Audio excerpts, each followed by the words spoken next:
or the actual topic is civil discourse and the arts. What does it mean to be a citizen? Let me just say the whole thing. And we're here with Mark Polite, who is a fantastic poet and is going to speak in conversation with me, and we're gonna have this like really interesting conversation. So Mark, I would love for you to just give a little quick introduction, like who are you and like what's your jam? All right, thank you, Kat. So for those who would join us, thank you for joining us. My name is Mark Polite. I am a blogger, author, and poet, born and raised in Harlem. My site is called plansociety.com, and it's a site of social commentary, literary reviews, and everything like that. And what my thing is, I like to deal with issues, and I like to talk about things that people tend to really shy away from, because I think there's certain things that that happen in our world that we need to be talked about, even at the risk of offending people. There are things that just need to be discussed, and we need to kind of resolve something. So, I've started my blog back in 2009. So it's been 12 years that I've been doing it. And in addition to that, I've been able to self-publish 3 books, Poetic Ruminations Volume 1 and 2, Everything to Learn, Nothing to Teach. And most recently, I have had the fortunate opportunity to get picked up by a publisher. And this past March, I in collaboration with Riverdale Avenue Books, I published the Binge Watcher's Guide to Black Mirror, which is part of a Binge Watchers series of science fiction and fantasy shows. So that's my most recent work, and that's really what I'm about. I'm a writer, author, blogger. Sometimes silly meme sharer on Instagram. A little bit of everything thrown in there. I love it. I mean, in another conversation, we absolutely need to speak about some science fiction. Like, I know Dune just came out, and I'm like, yeah. And so let's just stay on topic though, because I could go on for that. But I actually like, for everyone here, I wanted to give a little bit of context for this theme and like why we're exploring this. So this theme is meant to interrogate the role of artists, art makers, and art institutions in political systems. This is related to whose voices get heard, who helps to make policy, the role that everyday emerging artists play in democracy, and the value that the people filling this role have in their community. In the larger sense, we're asking who gets to be a representative in the public space. And so we're considering the historical framing, the past, the present, and the future. At this moment, I mean, we're facing, not at this moment, it's not new, y'all. But we're facing an era where Black and Latinx folks will be targeted to ensure that their votes are not counted. Things having to do with, voting rights, incarceration, the economic impact of incarceration, the census using incarcerated people to decide how many, to decide on districts with large prison complexes and such. The voter purges, poll taxes, and modern day poll taxes, all kinds of sort of just nonsense that we are used to, but come on, it's 2020 or 2021. Let's do better. But I'm actually interested, Mark, what to you does it mean to be a citizen? That's a great question, Kat. In my opinion, citizenship really means not only a level of just being aware of what's going on, but it also means just a certain amount of responsibility in having a certain amount of input in your society. Meaning, if you see things are occurring, right, it shouldn't just be the situation where you're just like, oh, you just let it go, or you just accept things for as they are, accept things for what they are, and this is just the way it is, and there's nothing we can do about it. Engaged citizenship and civic engagement really, is kind of the core of what I believe citizenship is, and A lot of times that means speaking out on things that people may not want to hear. It means talking about, like issues, like whether it's like an issue of public health or whether it's about, gentrification, about how this affects, the movement and the life potentialities of poor people. And that means sometimes that you're going to be at odds with the powers to be, at odds with the system and everything. But citizenship just does not mean just, oh, I just go about my business and just take everything lying down. So to me, it means input and being honest about what you see around you and what you see happening to other people around us, even if it doesn't affect you directly. Yeah, I mean, I like what you're sharing here about, responsibility and input into society. It, it, it sounds, what I'm hearing is that you're speaking on citizenship as a struggle, as an oppositional space. Um, are there more ways that you're thinking of citizenship, or is it for you defined primarily as a relationship to power? Well, I mean, there are more ways of thinking about citizenship, but I guess for the purpose of this discussion, we're talking about like the artist and the activist way of looking at things, right? And the artist's way of looking at things is to kind of showcase what we see. And I think out of necessity, a lot of that is oppositional. I mean, if you want to choose that word, because and I'll just say it outright.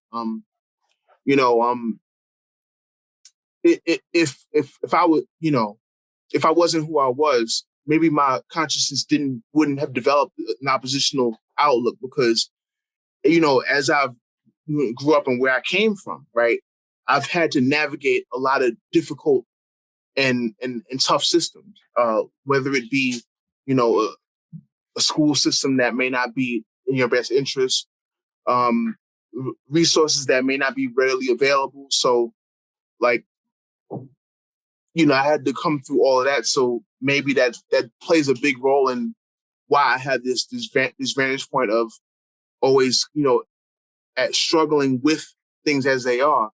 Because I guess what it is, nothing has been smooth sailing for me. It's always been like I've always been gotten the hard road to go. Like nothing has been just easy, just sailed through just like that. It just, I mean, I can't speak for anybody else. Maybe it's the case for other people, but for me personally, I've had to go hard for everything that I've gotten for myself. So, and that's even with the help that I've gotten. It's still been a struggle to get, even with things that I was supposed to get and supposed to achieve with the help, and there was still barriers there. So, like, I don't know what it's like to have things handed to me.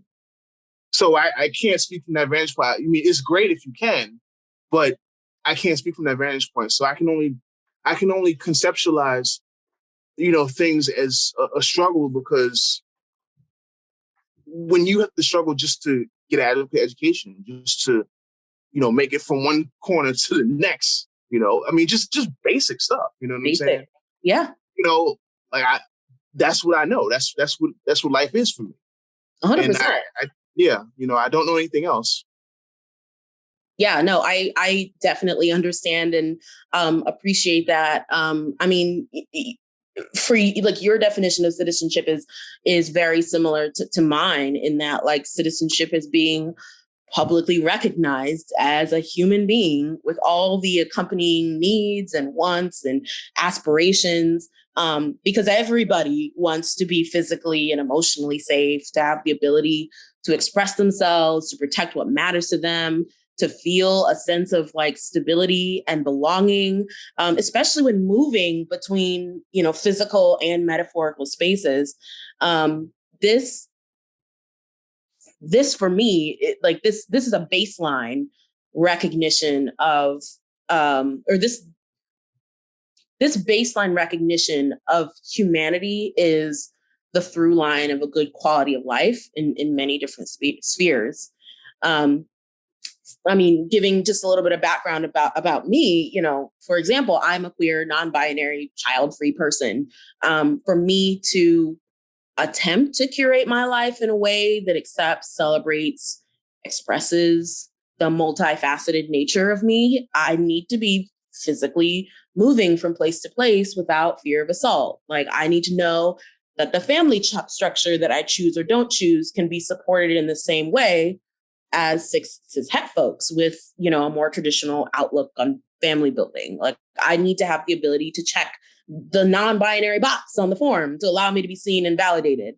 Whether it's like big or small, like my quality of life is affected by my access to baseline public recognition of my humanity, which, you know, it's like, this is what sounds like you expressed as well. And then, you know, when you throw in the dark-skinned Black part or the artist part or the neurodiverse part, you know, the picture becomes even more complicated. And humanity and therefore citizenship become more precarious. That's so true. I mean, there's so many different factors that you can't just base it on one aspect of who you are. You know, you just can't. It maybe it's simple for other people. For some of us, not so much. You know, and that's just the it's not even a sad reality, it's just the reality of the situation. It's just what it really is. And there needs to be an ongoing acknowledgement of that. So yeah, I hear what you're saying. Yeah. Yeah. I was just checking to see if I was muted because I keep doing this. So yeah, I mean, the idea of citizenship is multifaceted. There is an understanding of human rights before civil rights can be attained. So, you know, for ABC, you know, our mission is to improve the quality of life of people of color through the arts and STEM. And so I'm interested in how your definition of citizenship informs like how you see yourself in the arts community and how you occupy space in that community. Right. So what I would say to that, primarily I see myself as an advocate. I see myself as someone who advocates for the rights of of people of color, and you know, not because it's just the passe thing. It's not just the thing to do. It's because there's an ongoing need for that. And to me, when I say advocate, I mean advocate like as far as access, whether it be the higher education, whether it be just computer knowledge, whether it be just, you know, procedurally how to do things. You know, I believe in, you know, not only literacy in terms of you know, like books and everything, but I also believe in digital literacy as well. You know, one of the things that, I've done, you know, in my past is like, you know, with me being kind of tech savvy and being a blogger and everything, you know, I try to give people like, you know, little like advice and hints and everything, you know, how to set this up and everything. You know, in addition, I've been to blog conferences and I've brought some of that information back to people. And there was, you know, one year in particular, well, a few years back, actually, to be honest, I was able to you know, give back my knowledge. I actually was able to present a workshop on how to do a blog at County Cullen Library on 135th Street in like in pretty much 136 in Lenox Avenue. And you know, a lot of people came out. We was able to use computer rooms and show people how to do certain things, and you know, send our pictures and all that kind of stuff. So you know, to me, it's one part literacy. One part like literacy in terms of books, Another part is literacy, computer literacy, and then the other part is just social awareness and just being aware of the things that's going on in the community, like being aware when people are being pushed out, being aware when people are when prices are going up to the point where people can't afford to live in certain areas, and just taking all of that, mixing in and coming up with something that people can use and be actionable in their lives.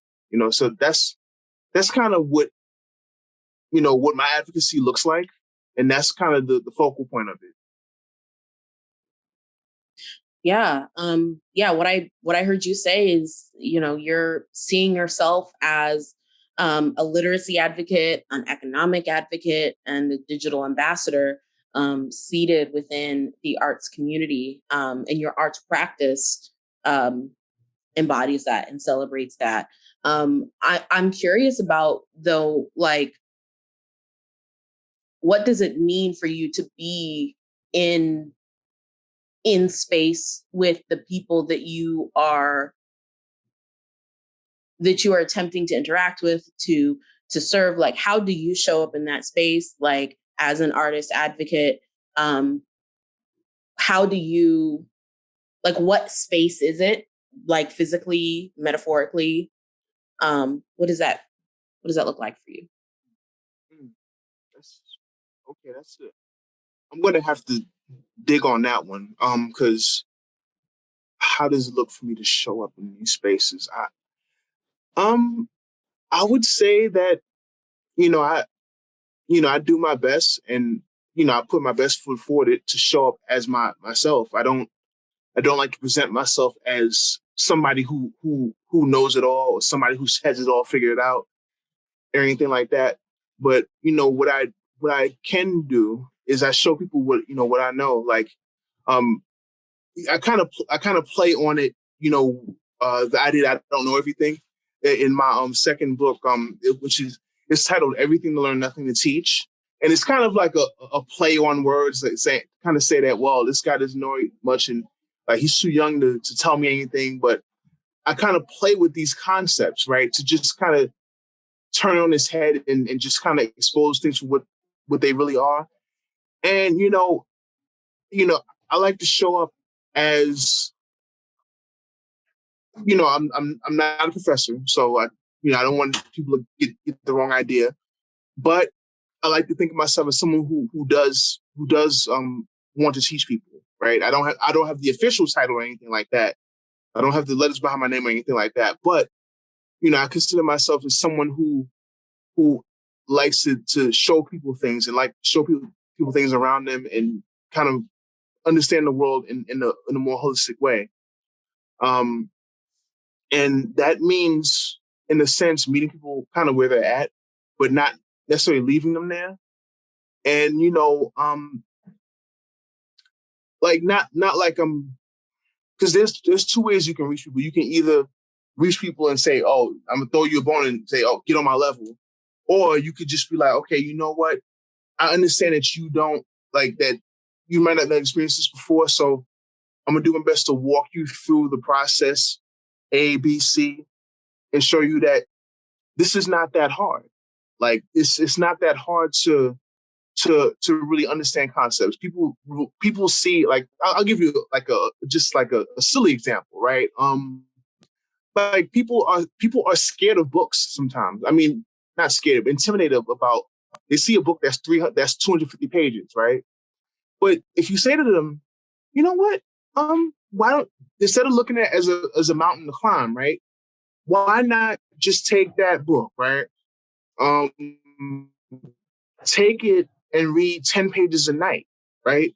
And then you do that in about 20 days, you will have finished the book, So, we can't see, all these intellectual pursuits as something that's just for people who have time to read and everything. Because you got to remember that, a lot of people who are in school are working at the same time and have to provide families and everything. So they're not going to have like 2 to 3, 4 hours of blocks of time to like run through like 5 chapters of Derrida or 5 chapters of Plato, Aristotle. They're not going to have time to do that. So they kind of have to break it down in manageable parts and say, you know what, I can start with 10 pages a night after my shift.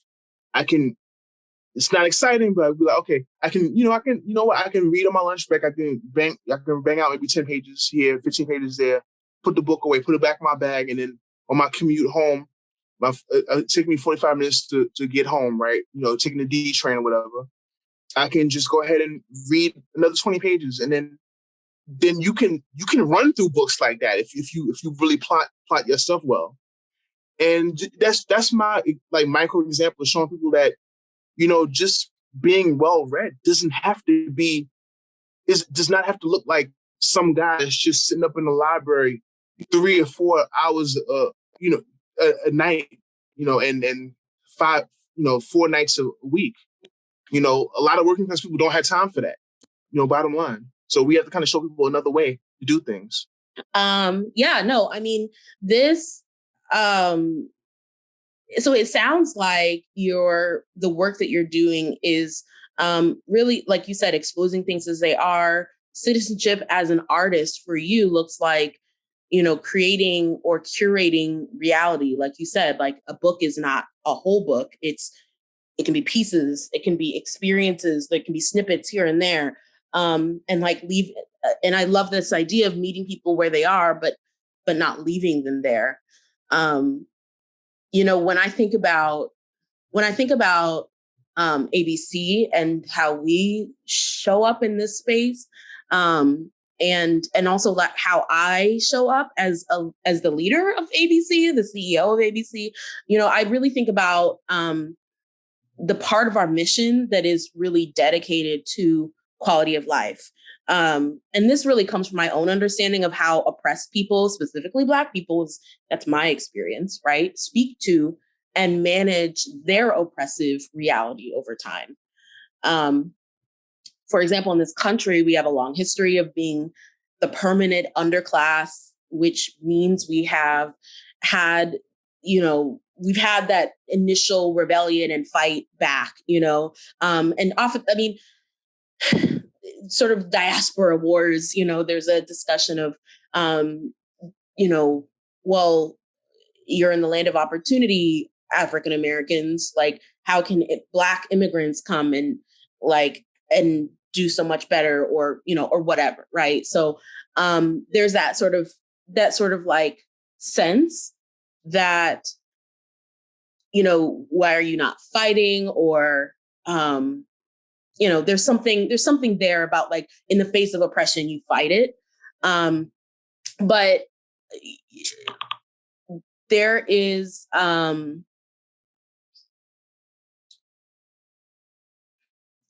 if obviously Black people in America have been fighting, always fighting. We're always, like you said, we're always struggling. We're always fighting. But at some point, after like many generations of oppression, a certain like survival practicality has emerged for Black Americans in the form of a question, like, how do we improve the quality of our lives, such as they are? And, it is with that question and spirit that we as Black Americans create and build and transform something from nothing or pain into pleasure. And that's why for ABC, the mission is as it is, like improving the quality of life of people of color through the arts and STEM, as we have literally done for generations. It's a love letter, an embrace of the tradition of being Black in America. And so when I think about citizenship and the arts community, by providing more access and space for people to do the thing that we have done over generations, like that is what it means to recognize our humanity, and then also to interact with each other, like in the art space. I don't know if I'm making any sense, but I'm sort of getting back to the idea of reality and the curation and the shaping of reality in that comment. So this actually makes me wonder about like what are some artists that you feel are doing the same kind of like reality curation work within citizenship and the arts, and what is it about them that you respect?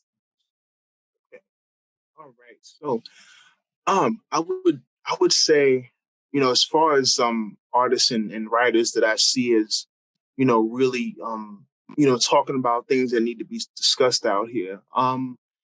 Yeah, I would say like, Ta-Nehisi Coates is one such artist, like one such writer who's doing a lot of things.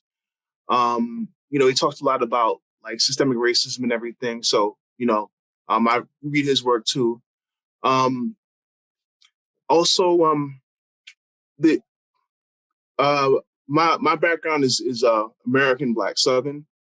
So I one thing that I study is the Great Migration, and one person who I really admire in her work is Isabel Wilkerson, the author of Case, as well as the One from Other Sons. And she does a lot when it comes to like talking about Black history and talking about the Great Migration and how a lot of us are children of the Great Migration, and the historical breakdowns of that. And then the most recent one that came out last year, Case, is talking about and grappling with that questions you raised earlier, Kat, about the notion of a permanent Black underclass. The thing that I believe that the term was coined by William Julius Wilson originally. I believe. Correct me if I'm wrong. But in her book, she talks about like Case in terms of that there's something that Black people have to deal with no matter what class they're in. There's the kind of social hierarchy that Black people have to deal with, no matter whether if you're poor, working class, middle class, upper middle class, even rich. If you're Black, pardon me, there's still some things that you still have to deal with.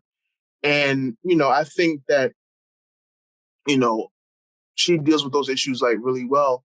And another writer is Farrah Jasmine Griffin, is at Columbia as well, who also has a lot of books about the Great Migration. Which particularly comes to mind is Who Set You Flowing. And so basically, if we're talking about migration and Black politics and everything, and just understanding what it kind of means to just you know be Black in these spaces and to deal with contemporary matters, I would just kind of name those are my really three that first come to top of mind. Yeah. I feel like I feel like I have heard of all of these authors in relation to what I watch and listen to all the time. It's no secret that I'm a stan for Harriet on YouTube. Kimberly Nicole Foster, doing great work. She draws um, a lot of inspiration and really the whole framework of her job as a media creator, as a Black feminist, um, communicating to everyone about the principles of Black feminism through the lens of popular culture, which was sort of created, and that sort of model was created by Bell Hooks. Like, I think that Kimberly Foster does a really good job of that, and she's got a book list, and I'm pretty sure that all of those books that you just mentioned, those works that you mentioned, are on that list, and they're sort of on my list as well. So it's good to see the alignment all the things that we're consuming and thinking about. And I think it's interesting about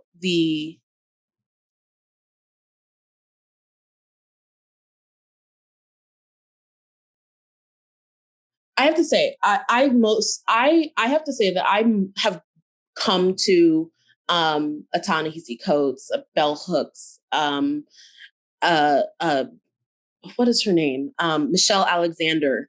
I have come to them relatively recently. Honestly, like during the pandemic, it has become very important for me to be deeply embodied in Blackness and to really understand the cultural, economic, social context that we're in, far beyond like sort of my personal complaints. Because as you said, like nothing has been easy for me either. And so I have to like in the initial conception of ABC, it was sort of like it was a protest in the idea that I was watching as a fundraiser, watching so much money go through predominantly white institutions that are supposed to be in support of Black and Brown communities, and the actual Black and Brown communities that were out here doing the real work that mattered were not getting that support. And so they were sort of like seen as maybe less responsible with the money or less something, right? But it's their own, it's like our own people. And so even our own ability to relate to our own people was considered like we weren't even given that human dignity, right? Of knowing like our own selves. And so that was initially like the start of my thoughts about the creation of ABC to be able to democratize this like access to capital, these access to networks, access to like the technical knowledge about how you move and weave in like in places where you're like, I need your money, but like you only want to be talked to a certain kind of way, and you know, all kinds of things. So that in the last like 2-3 years, it has become more that seed of the initial sort of like anger has grown into a whole like system-wide conversation with myself and building out of this institution to be the space where we have these conversations.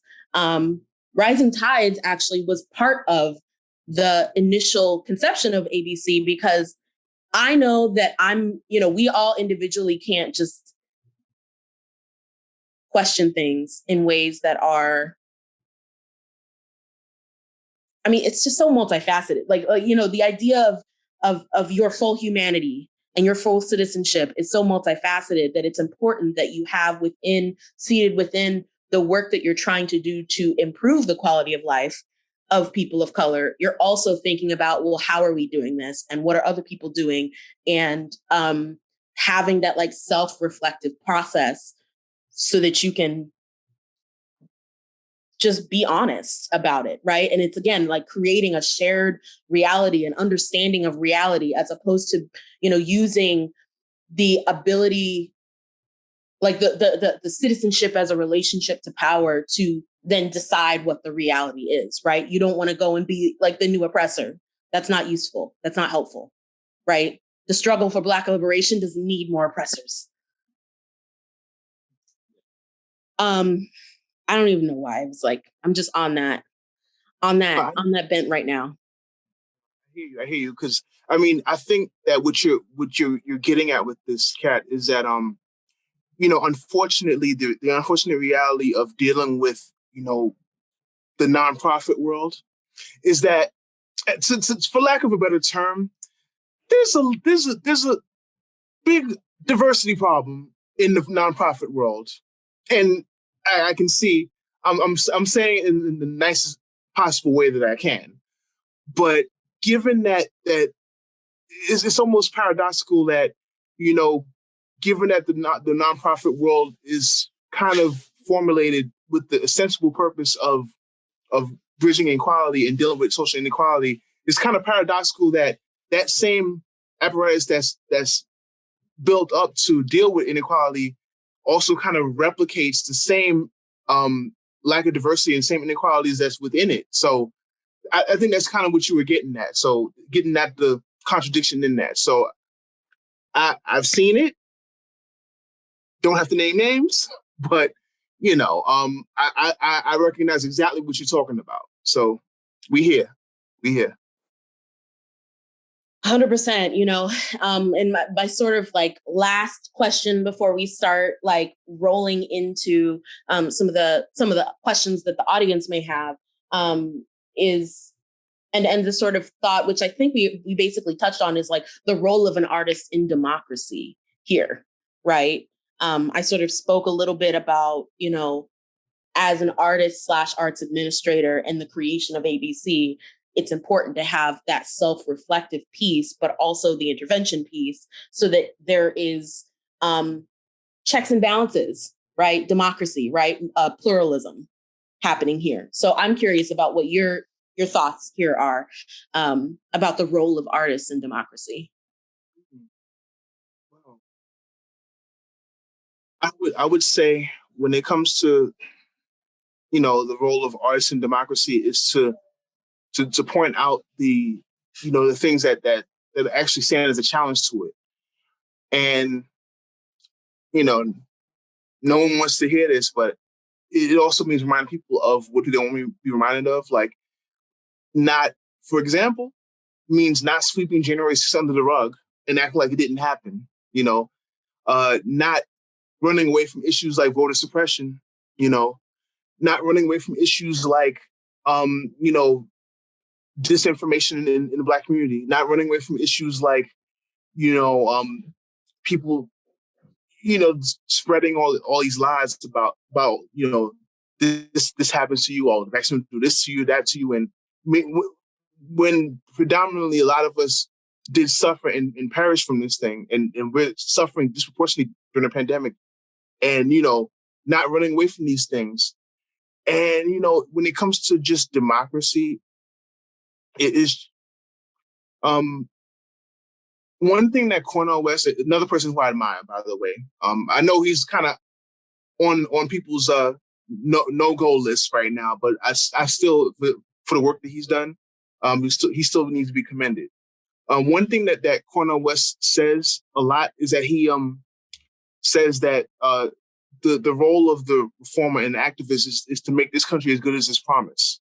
And that is something that when he said that, it stuck with me. I was just like, because you think about the promise in terms of the Bill of Rights and everything, the lofty things that we all studied in junior high school and in social studies class about, everything that we studied about, everybody's free in America and everything and all that kind of stuff. So, and the role of the artist in that respect is to just say, okay, you really believe that everyone is created equal. So how about equal access to to resources? How about pushing so that people can receive free broadband, because now we know that broadband is a need to deal with the digital divide, to deal with the real issues. So I think that in terms of that, like, the role of the artist is to point out the shortcomings in our democracy and to work to show up those things and to challenge the country to be better. Yeah, I mean, definitely fulfilling the full promise of this country.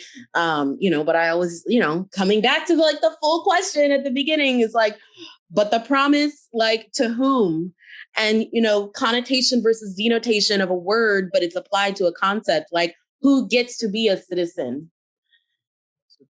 That's a good question because, well, all right, here's what I'll say explicitly. We were not factored into that promise. Bottom line. Bottom line. Let's just go. Let's just put it all out there. Just say it explicitly. We were not part of that original promise. And a lot of the the role of the activist is to say, you know what? Do you mean everybody? Quotation marks, or do you really mean everybody? Is that what you really mean? Do you mean the kid who grew up in Harlem, without much? Do you mean or do you just mean the person who grew up on the Upper West Side and that's it? Like, what do you mean? Are we talking about the person who grew up in the suburbs had every advantage given to them, or the person who grew up, in East New York who had none of that? You know what I'm saying? So who are we talking about? Does our democracy mean leaving certain people out of the situation, leaving certain people out of access, or does it mean the totality of everyone? Because if it doesn't mean everyone, then what are we even talking about? Yeah, what are we even talking about? What like, why are we even talking? Yeah. So, I mean, a lot of things to think about, a lot of like great conversation we've had here. We can open up the space for questions, and once we've reviewed some questions, let's wrap it up in the conversation. It's been a great conversation. But yeah, so I'm just looking through the Q&A. And then also the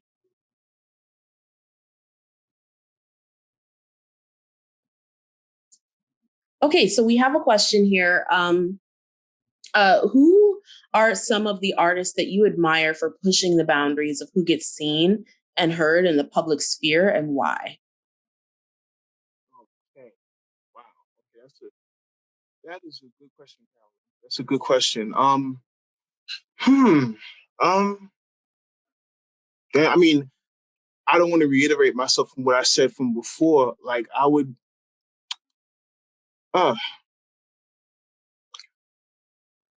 okay, a lot of people don't necessarily. I kind of look towards indie folks, like folks who's not necessarily signed up or whatnot. If for people who might not have heard, there's a site called Black Agenda Report that deals with a lot of Black issues, and there's a author slash writer on Black Agenda Report. Her name is Margaret Kimberly. Met her in person. I went to her book signing, and she had a book signing in 2020. A book about the presidents, right? All the presidents and their history.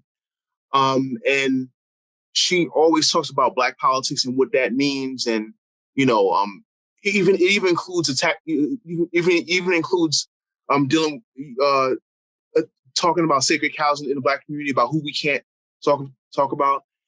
And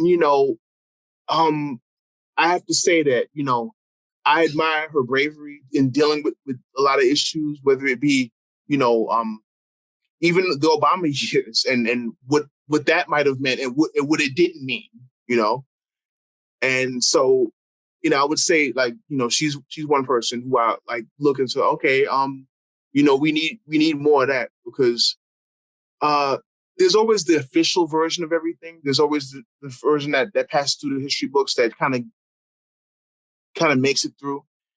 And then there's kind of, for lack of a better term, the people's history, the people that with the things that we actually remember. So I think we need less official history and more people's history. And that's how I would kind of frame it, because people's concerns don't really get lost in the sauce. They're not. And you know what, while I'm on the stream, let me just say this too. It's ironic that during a New York City election, right, the issue of what's happening in terms of the privatization of public housing, like the turning over of public housing to private companies, how that discussion is completely mute. And it's been It's been happening this whole year, and you don't hear anything about it from pretty much all of the processes are pretty much lined up in unison about the thing, and no one cares about it. It's not on the ballot. It's not being discussed in debates, and none of it is coming up. But it's still happening. Doors are being knocked on. People are being harassed. People are being told that their rent is going to double. People are being told they have to be relocated. There's a lot of things that's happening that are not being addressed, and it's just, it just goes to the point that we need less official history. We need more people's history, because if that was to happen, you would have more of a pushback on these things, because it's in the interest of official power to just ram through these things and just hope people don't stand up in opposition to it. No, 100%. I mean, literally, democracy is made of pluralism, the ability for multiple disparate interests to have access to the table and to hash it out and to make compromises and to do all the things. But, when you stifled whole groups of people who should be in the conversation, then, you have a view of pluralism that isn't really pluralism, or just an assumption that the public, as we say, the public has agreed to a certain course of action. 100%. 100%. I'm gonna be basic, maybe if it's basic. I don't know. I might be basic. It's definitely not like pumpkin spice basic, but it's kind of basic. In terms of like, somebody I admire in, an artist, relatively well known, Lil Nas X. I appreciate Lil Nas X. Lil Nas X is a troll in his music videos on Twitter. I appreciate that he is really sort of like describing, like, yes, I'm going to put on a full presentation, a full performance, and it's going to be gay, and we're going to do it. And that's, and it sort of gets at that, like, thought of people being like, well, if you, like, you can be in the Black, like, be gay in the Black community, whatever, but like, just keep it to yourself, or like, just like, don't be so, I don't know what, and he's just sort of like, I don't care. I'm going to do all the things. And I really appreciate that in illustrating ways of being, of masculinity that can exist in femininity as well. And it all just, who defines what either of those things are. Yeah, I appreciate him. I appreciate him for that. And then I also appreciate like the way that there's, like the commentary that he has on like the kinds of struggles of queer Black people in his videos and in his work. I'm particularly thinking about the Montero, music video about the, about heaven and hell, and,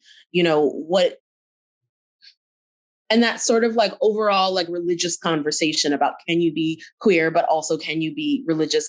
Like what culture do you get to ascribe to, or what public do you get to be a part of if you have a certain kind of identity or multiple identities? I appreciate those questions, and I appreciate it being beautifully illustrated visually. And also it's a bop, like all of it is a bop. So, I'm feeling myself.